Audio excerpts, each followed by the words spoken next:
Hey there, Tam fam. What I like most about me is my resilience, my ability to build from hard times to make better things. What I like most about myself is that I am a self-starter and hard worker. What I love most about myself is my ability to make people laugh. What I like the most about myself is I am loyal and I am caring.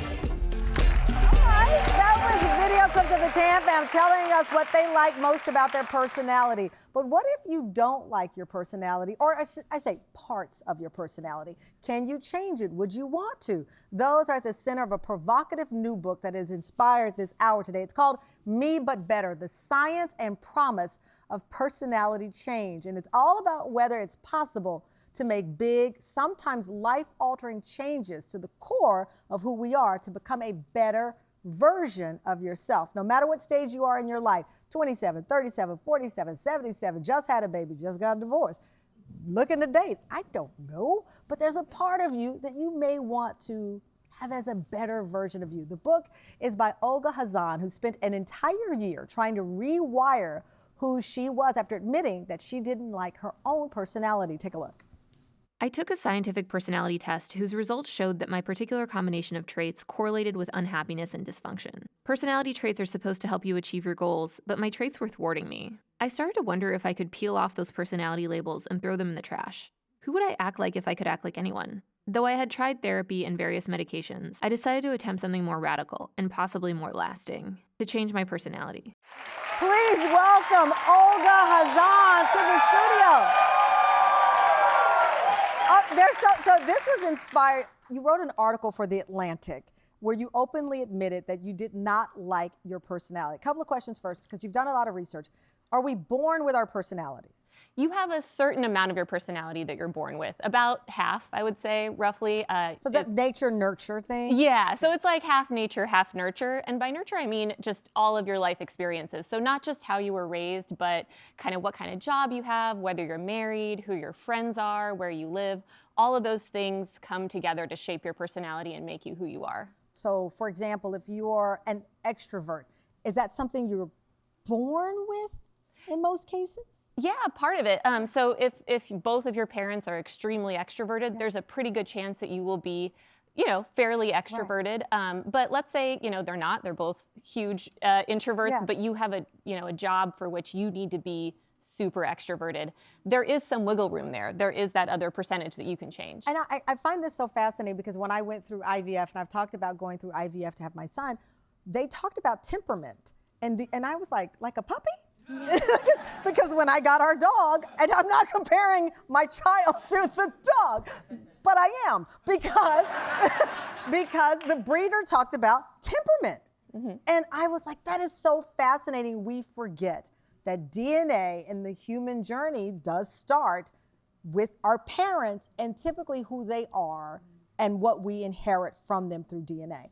Your personality, you said you didn't. What did you not like about your personality? Yeah, what I mean by that is really that I was just sort of stuck in a rut. Yeah, I wasn't really enjoying my life or appreciating what I had. I was just sort of gritting my teeth through the day. And that's because I was really low on extroversion. So I was sort of an extreme introvert, kind of passing up opportunities to get out there and meet new people, even just talk to people I already knew. Right. I was very high in neuroticism, which is this trait that's associated with depression and anxiety.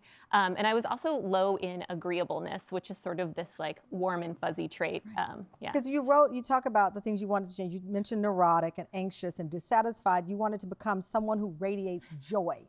Yeah, that's one of the questions on the personality test that I took. Is that a personality type? Is that when you radiate joy? Is that your personality type? That's one of the questions on the personality test, and that's someone who's probably very extroverted and agreeable, radiates joy. You wrote, I hope to learn to socialize without dread, and maybe even without alcohol. I wanted to be described literally just once as a good friend. That's a very vulnerable, I know, I felt that way about it because I think that's a beautiful thing to admit that you wanted people to just see you as a good friend and that's in you, but you're not able to show that. That's right. Yeah. It was sort of more like making adjustments on things that I already felt like were within me, but I wasn't actually acting that out in my life. How old were you when you started this experiment? I think 35. 35. Because at 35, you know your personality. I mean, you know how you're reacting to situations. What kind of life was it? How would you describe the life you were living that you got to this point you wanted to make this adjustment? Yeah, so I did feel really lonely and isolated. I felt like I just sort of like didn't really talk to people most days of the week. I didn't really go anywhere or get out much.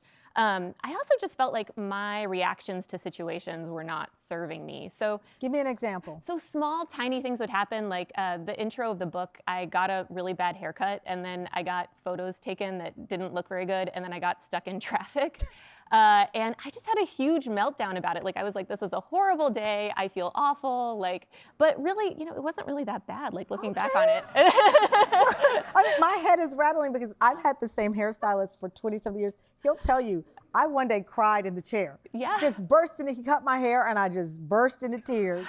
He says it wasn't a bad haircut. I say it was. But I guess my point in that story is that personality, or were you just having a bad day? How does that bring us to this question about personality?